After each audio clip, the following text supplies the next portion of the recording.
Good. Does everyone agree? Yeah. Fair enough. So, between today and Friday, most people will be taking the test. For that reason, the main focus for today is still test review. Any questions you have about the study guide, old homework, anything at all that's on your minds, I want to know about it, we will talk about it. If you reach a point where no one has questions, I'm going to find something to talk about. So that is encouragement to ask things. Who wants to go first?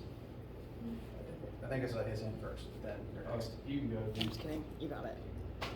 I was just gonna ask, because one question on the practice test, it was, I think number 6, where it didn't specifically tell you the volume. Oh my god, that was my same question. And it was a little bit tricky at first, but I kind of had to like not overcomplicate it. Are you gonna give the volume on the test, or are you kind of doing the same thing? I do plan on giving you all the information you need, and to talk about 6 for a second, it is true that I did not list specifically the volume of this cube. That said, I did tell you that it is a cube where every side is length of 1 meter, which means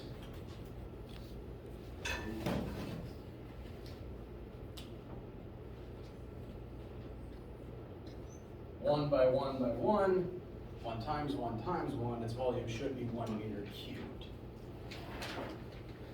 Now, the test itself, I will actually glance over it now.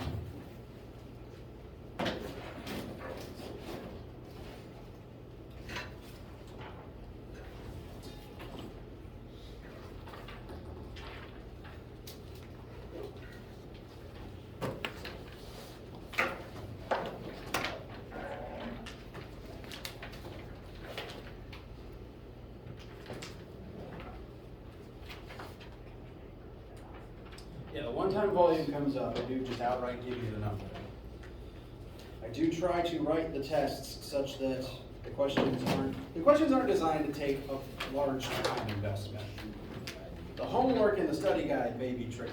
The point of the test is not to force you to waste time processing a trick. For that reason, I just give you the volume on that one, on the where it's relevant on the test. Wait, can you actually just work out the whole thing? Because I got the formula down. Yeah. Yeah, sure. Just place it on my markers.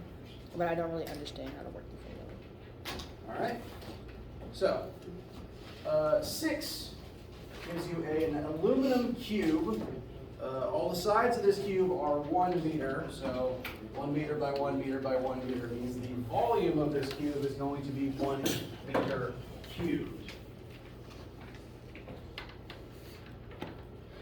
It is made of aluminum, and we are told that the density of that aluminum is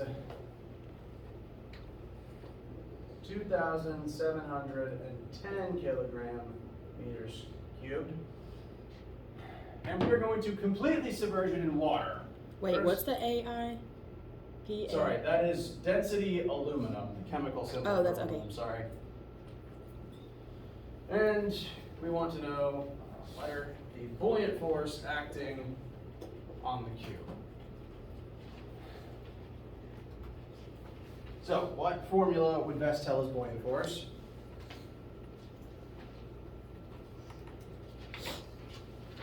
What formula? Yes. PVG. Correct.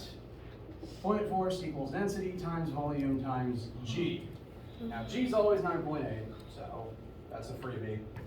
But there is one small catch to this formula, and that the density here is not the density of the solid object. It is the density of the fluid. Because the fluid is actually what's creating the buoyant force. The fluid has been pushed out of the way, and it is trying to push back into the space that the aluminum is now occupying. So for this specific part of the question, you don't actually need the density of aluminum, you need the density of water, which is 1,000 kilograms per meter cubed. Again, that is listed in relevant places on the actual test itself. Practice question is just a little bit trickier, that you might have to look that up. because the answers are available to you. This is the place I would try to trick you, whereas the test I do not try that. So it's the density of water that goes here rather than aluminum. So 1,000 times 1 times the magnitude of gravity gives a buoyant force of approximately 9,800-ish newtons. If we sunk the cube into molten aluminum, we would use the density of aluminum here. But the rule of thumb is this formula always calls for the fluid's density, because the fluid is what creates the buoyant force. For that reason, we could technically use this to calculate the buoyant force from the air acting on our bodies right now, because we are submerged in air at this moment, but air's so not dense that it's really not a lot of force. But that's part A. Does that feel right for right now? Okay. For part B, will the cube float? And there's really two ways to determine if something's going to float in a given fluid. The way that I generally recommend, I'd say way that ties in more with what we've been doing in the class, is to compare the buoyant force to the weight of the object. If buoyant force equals gravity, it floats. It will just remain at the correct, it will remain where it currently is, such that the buoyant force equals this value. If these two are out of balance, things start happening. If gravity is bigger than buoyant force, it sinks. If buoyant force is bigger than gravity, it rises until they level out. So method one, compare these two values to each other. And you do technically have the information you need to find that here. I didn't give you the mass of the cube, but you do have its volume and its density, so you could figure out its mass. But there is another method for determining if something will float in water, and that is its density greater than or equal to that of water? Colloquially speaking, if something is less dense than water, it floats, and if it's more dense than water, it sinks. Comparing these two densities here, and given what you know about metal, is aluminum more dense than water? Yeah, it's going to sink. Aluminum cans float, but that's because there's air inside them, same way boats float. Solid block of aluminum sinks.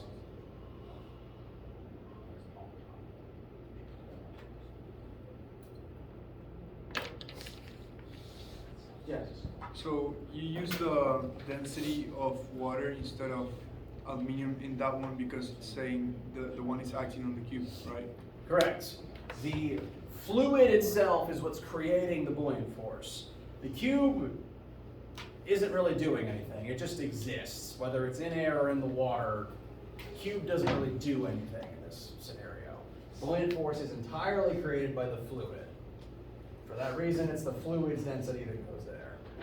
So the density of water is always going to be 1,000 kilograms times meters per square. Correct. I do list that constant on relevant test questions. Okay.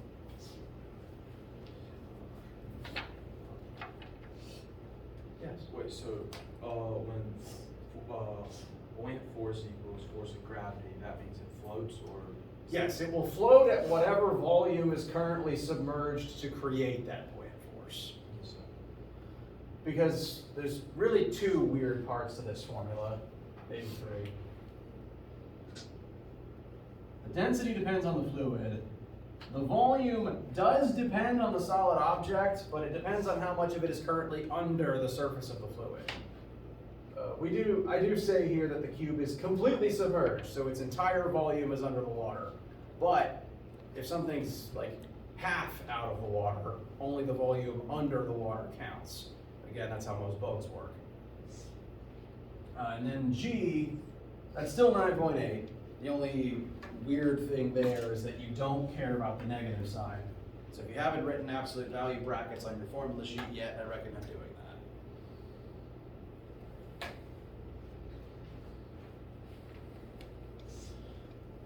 Interestingly, it does mean that buoyant force increases on planets with more gravity. It also increases in thicker fluids, which is why it's easier to float in the Dead Sea than in normal water.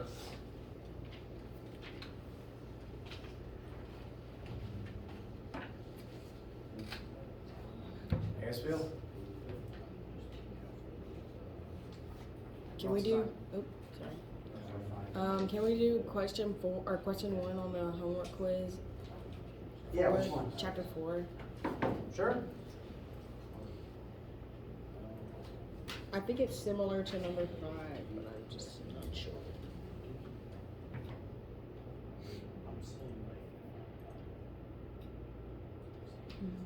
Gee, best to remember how to sign in. Wait.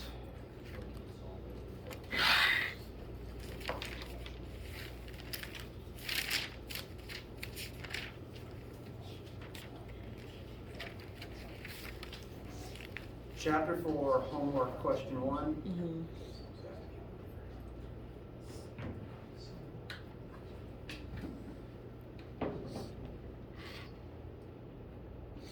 Wait, the quiz. Quiz, chapter 4, quiz question 1. Is that correct? Mm. All right. Is that the planet?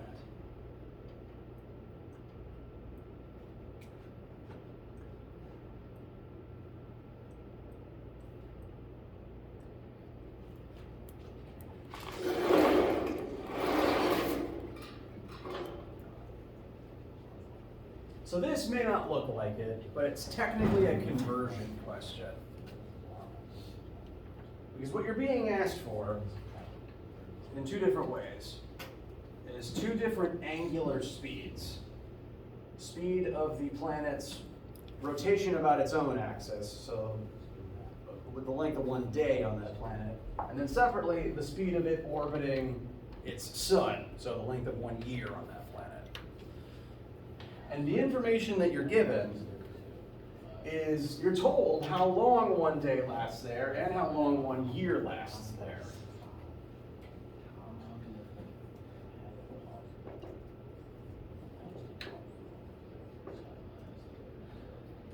Now, in 2 different ways, you're being asked for omega. Change in displacement, angular displacement over change in time.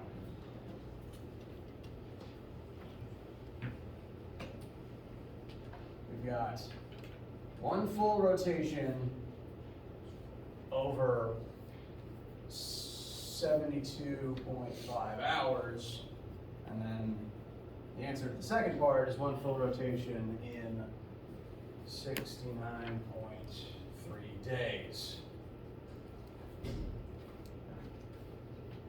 And it's not quite in the form we usually want it, but this is describing angular speed. It's magnitude over displacement. So writing it this way, just as these fractions, you are already describing the correct answer. The steps to get to what Achieve wants is to convert each of these into radians per second.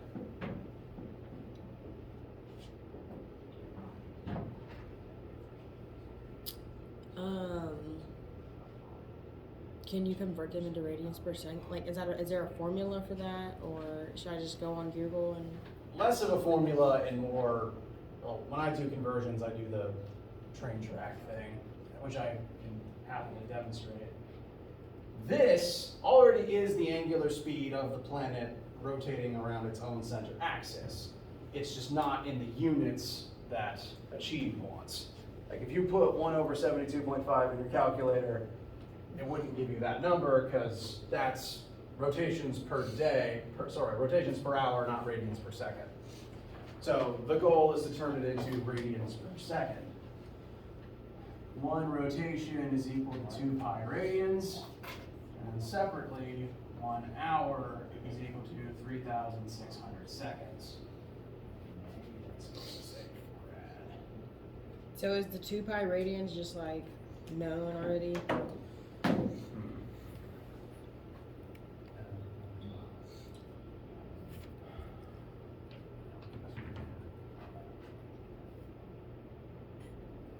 At times I kind of assume it to be, however, I've been doing this for too long, so that's not really a fair assumption to make.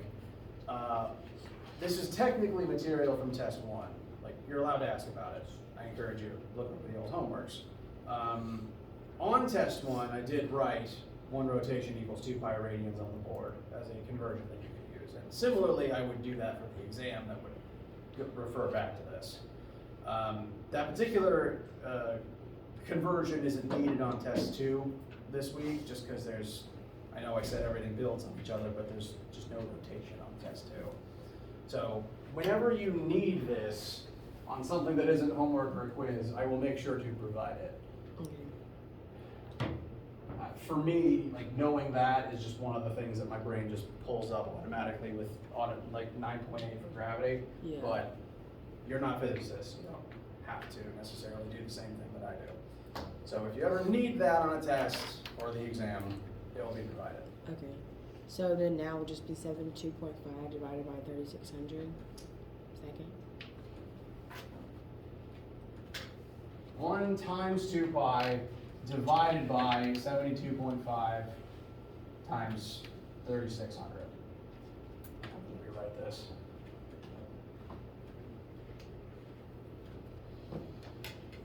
One times 2 pi times 1, all that together, over 72.5 times 1 times 3,600 altogether.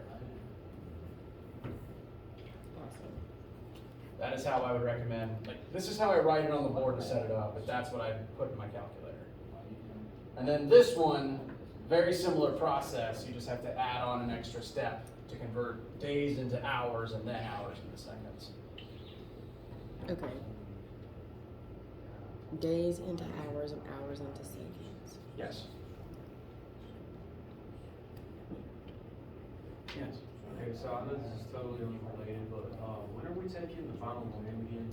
The assigned days, the assigned time slots are both on Wednesday, May 3rd.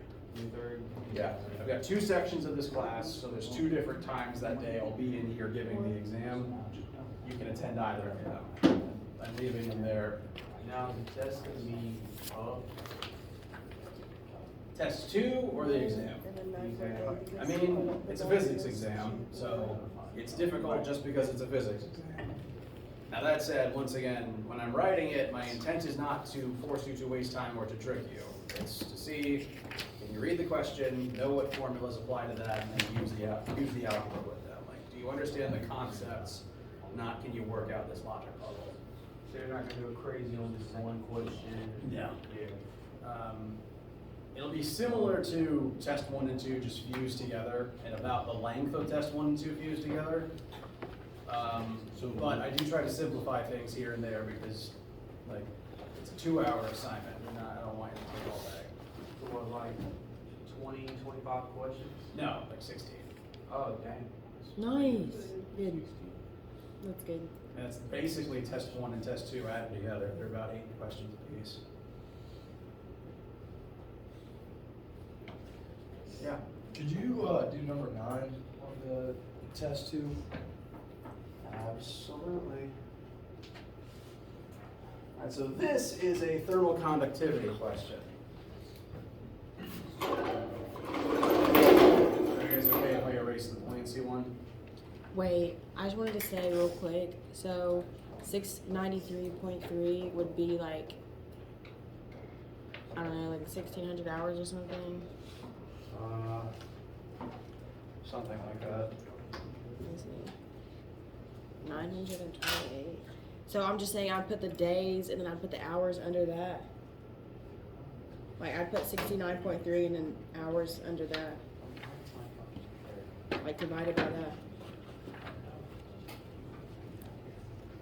Hold on.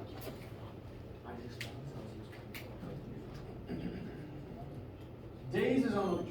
Okay. You might be doing your conversions differently than me, which is fine. Okay. You just might need to look at them to actually understand how you're describing them. Okay.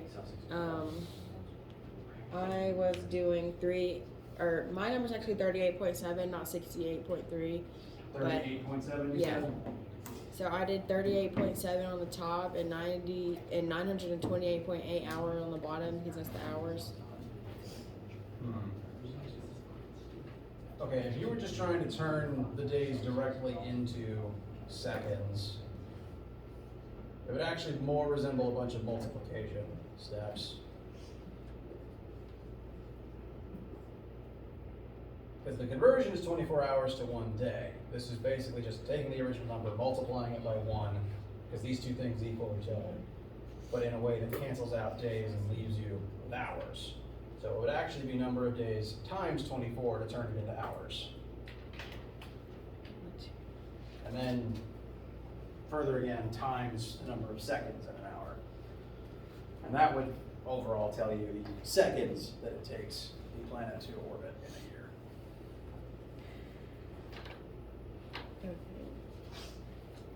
I'm realizing, I think more through this semester than through any other, that the way I do conversions is not the way that most non-physicists do conversions. I may have to figure out a different style. Are we okay to erase a blank for us?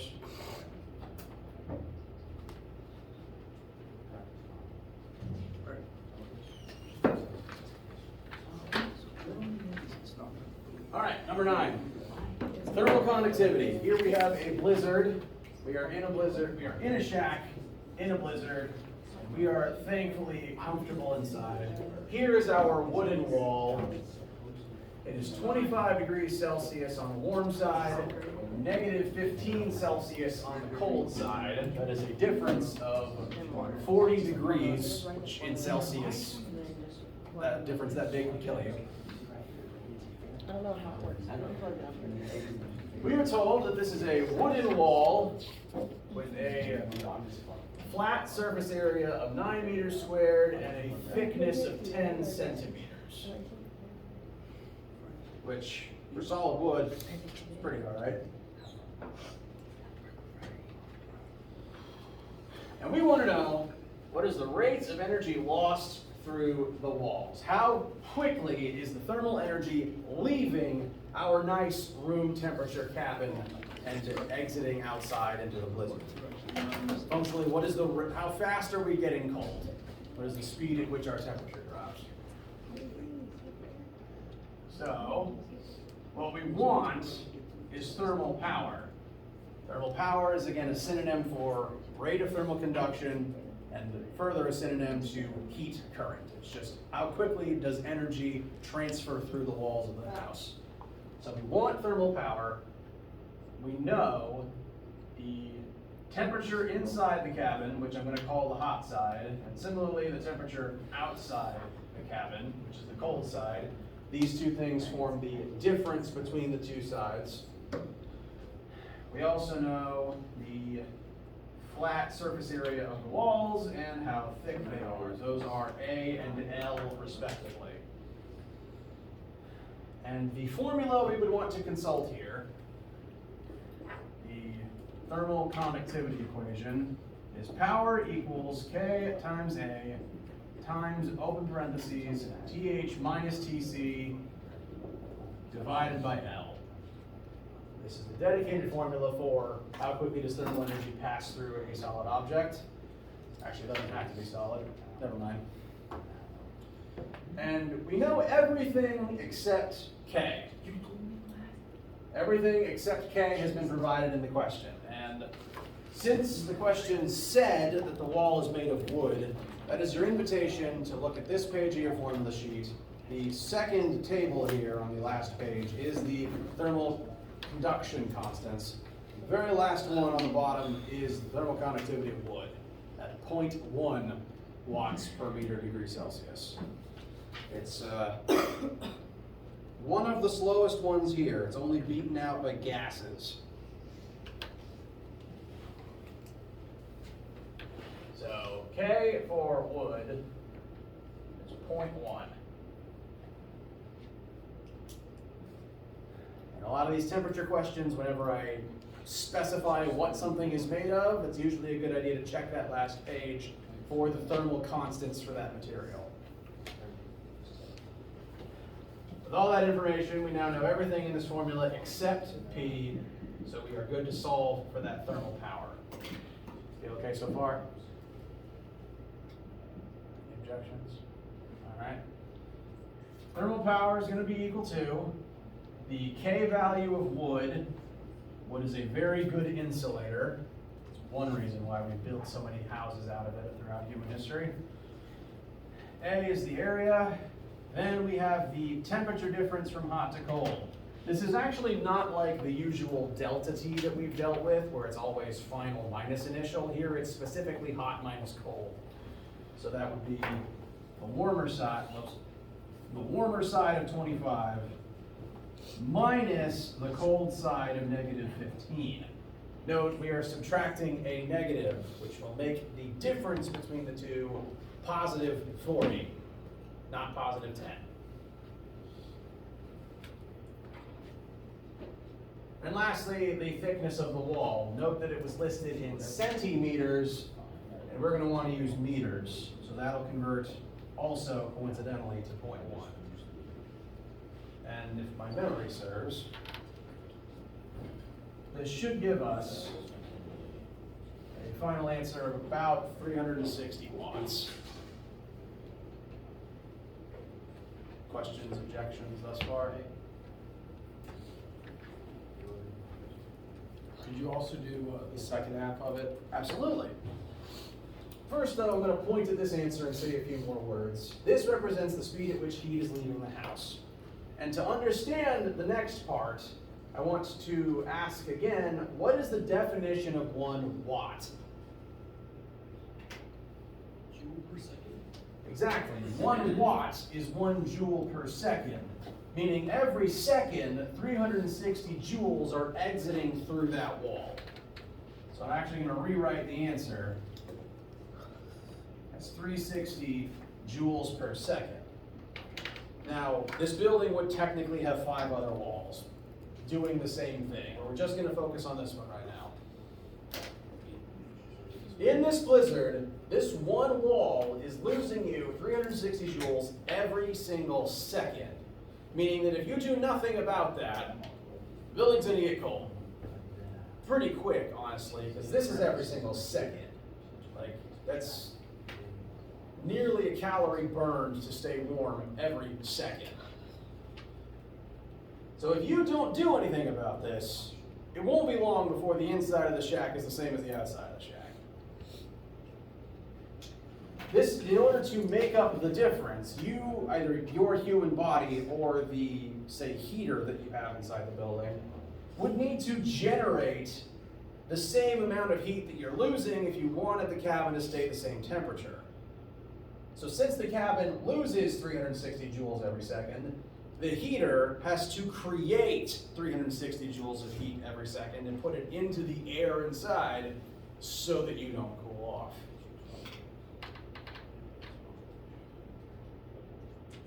So this answer represents the speed at which heat loses the house, and that further tells you how quickly you have to generate heat to make up the loss. If the walls were thinner or made of a worse material, like millimeter thick corrugated aluminum, this number would be a lot bigger and you'd lose heat even faster. Okay. Cool. Basically, any architect has to do math like this to make sure that also any heat and cooling professionals who work on specifically the air conditioner and the heating systems have to do this kind of math to make sure that the systems are able to make up the difference, whatever the temperature outside is. Because in the winter, you need to make up enough heat to keep your the dwelling hot.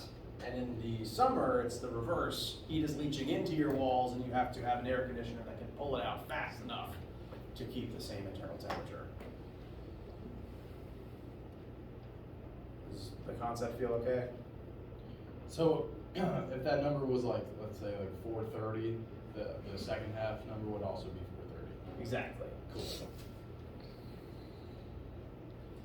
Similarly, this is one reason why humans are warm-blooded. We eat food, food is inside of us turned into heat to make up for the fact that heat exits us through our skin every single second. The inside of you is like 98 Fahrenheit, whereas your outsides are like 70. So you are constantly cooling off, technically. Hey, Yeah. where's pi on the app calculator? My phone is currently a camera, so I can't check mine. You have to flip your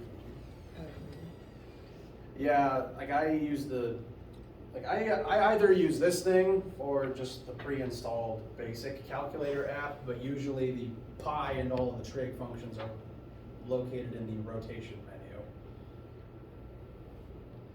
As a further reminder though, you cannot use your phone as your calculator on your desk. Can I use that calculator? As long as you're the first person to ask whenever you come in. Wait, can I go ahead and reserve it now? Which day are you coming? I'm coming today at 1:30. Okay. Reservation made. Sweet.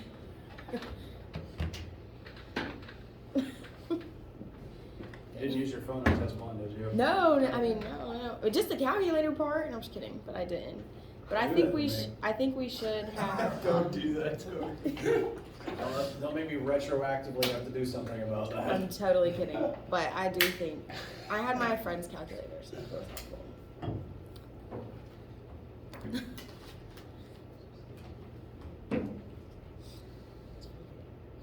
Questions? That's funny. Sounds like, Slept good last night.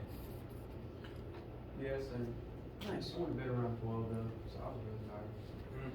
I don't know if you asked me. Like, it's easy to stay up at night because night is like peacetime. Uninterrupted, just doing whatever you want to do. And it's hard to cut that off to actually go to bed.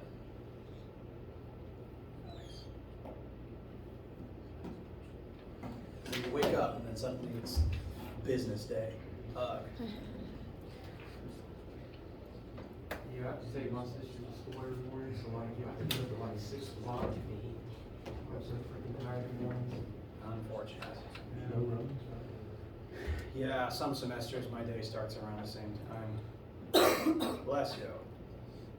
Where's my... Every second,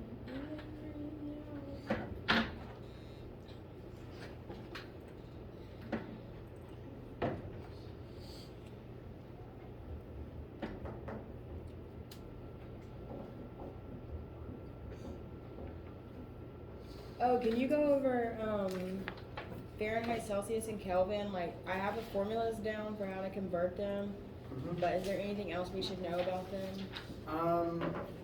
Being able to convert between the units is the main thing. You should definitely know that Kelvin is the best unit to use in the other formulas. Like if a formula calls for temperature, it is best to plug in Kelvin. The one exception to that is when a formula says delta T. Or I suppose this also counts because it's still a difference between two temperatures. As long as it's either of those, Celsius will work since the size of the Celsius degree is the same size as the Kelvin degree. If it's just temperature, like not a delta, not a difference, you want Kelvin. But I actually think all of our formulas are deltas or that. So, No Kelvin. like the physicist part of me still wants to say that Kelvin is still your best bet for like best practices. But yeah, I think for all the formulas that we actually use in this section, Celsius should suffice. Okay. And can you explain Q gain, Q loss in like a word form? Yes. So, well, I'm going to actually pull up. I'm going to say words and add words to this, but I'm also going to put the laws of thermodynamics back on the board.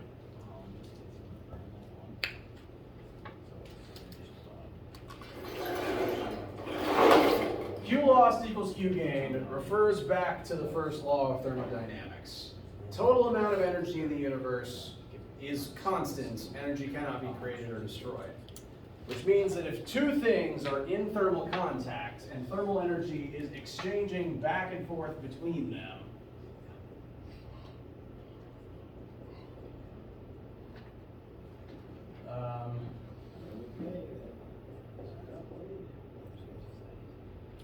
heat is going to flow from the hot object to the cold object, because that's the direction that heat always flows. And however much heat the hot side loses, the other must gain the same amount, since the total amount of energy has to remain constant.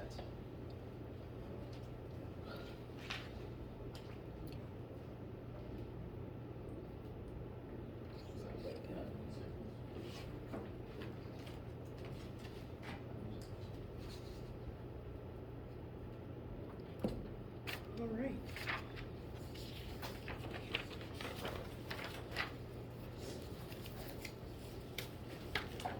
So, to make it absolutely clear, this represents two different objects, heat switching back and forth between the two of them.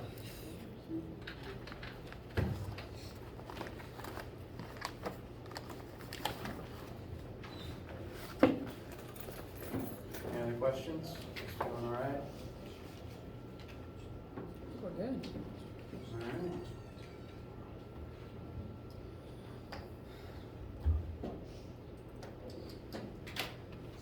So, there it is.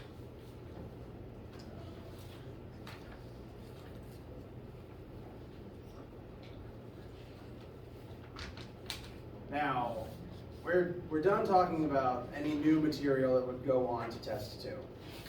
At the end of the semester, I do like talking about, like spending a day or two, discussing some of the finer concepts of waves and electricity. The next week's lab is going to be about electricity, just as one last concept-driven exercise to go through the various aspects of how electricity affects the circuits that we use on a daily basis. I also, again, like to talk about waves. So, at any point between right now and the end of next week, if we ever hit a point where you guys don't have any questions and where I have gone through everything that I need to talk about that day, I'm probably going to start talking about waves and electricity. If you don't want to start that right now, you better distract me with something. Question 10. Question 10 on the practice test? Good question. All right, that is also Newton's first law, not Newton's, first law of thermodynamics and thermal efficiency.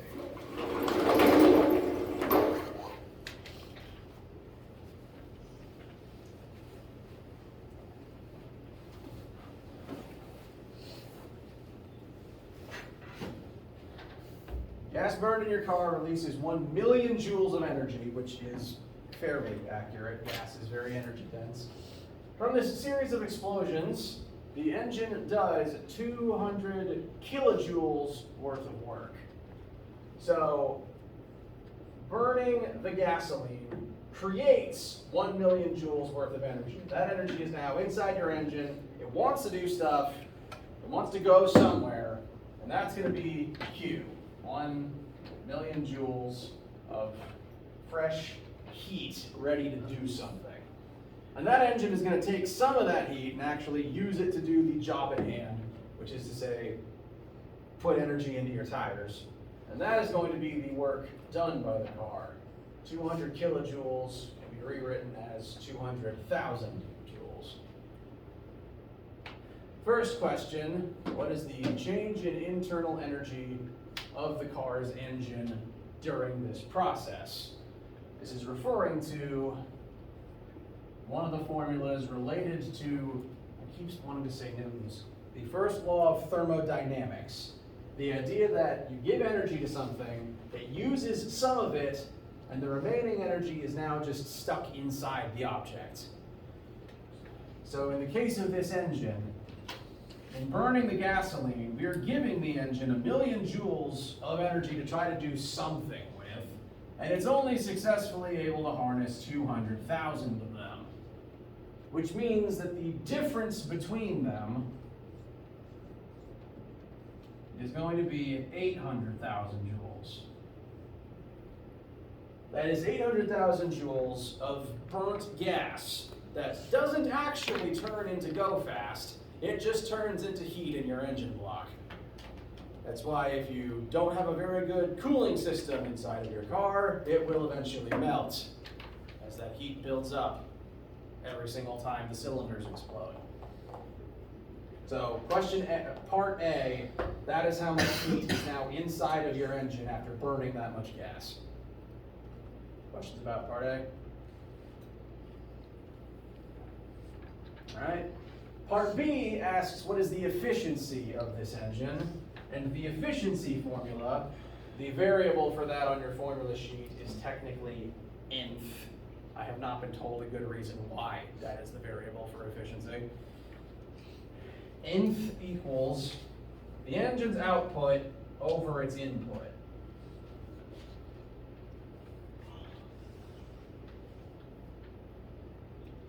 The engine output the 200 kilojoules worth of work. That's what the engine actually did. Like, the machine's output is what it successfully accomplishes. So 200,000 is going to go on the top. Meanwhile, in order for it to do that work, we had to give it all of 1 million joules worth of energy. If we gave it less than 1 million joules, it wouldn't even do the 200,000 joules of work. It needed this much input to even approach that much output. And dividing these over each other gives you an efficiency of 0.2, 20%. This engine is 20% efficient, which again is approximately the mechanical efficiency of the human body in terms of food to muscles, food to work, like mechanical energy output.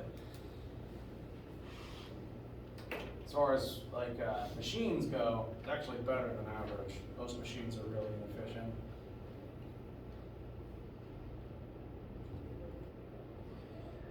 But however much energy you give this particular engine, it'll actually be able to use 20% of it to do work, and 80% of it just turns into heat, which you then have to run a coolant system to get it out, and that just takes even more energy.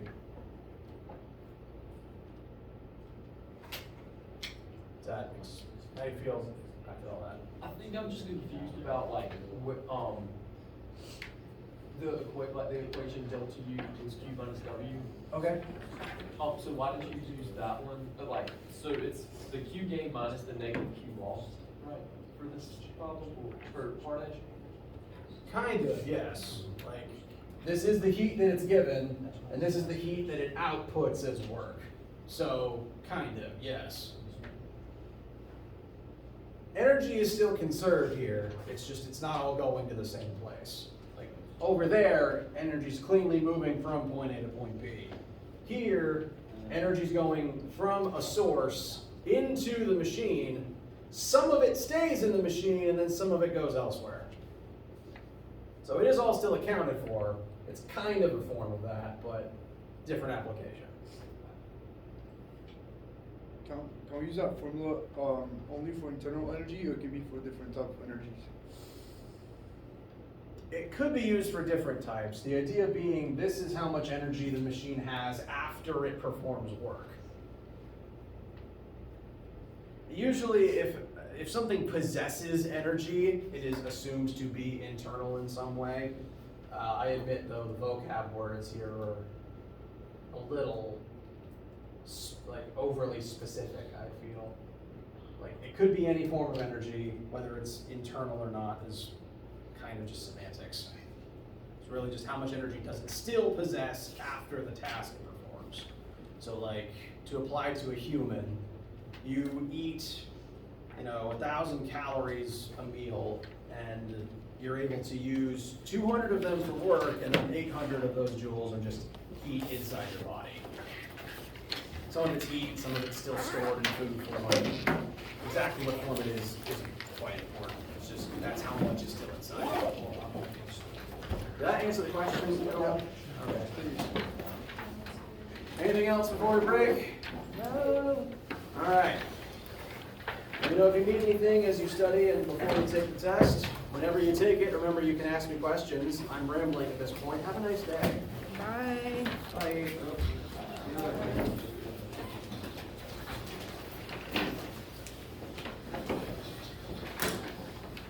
So, are you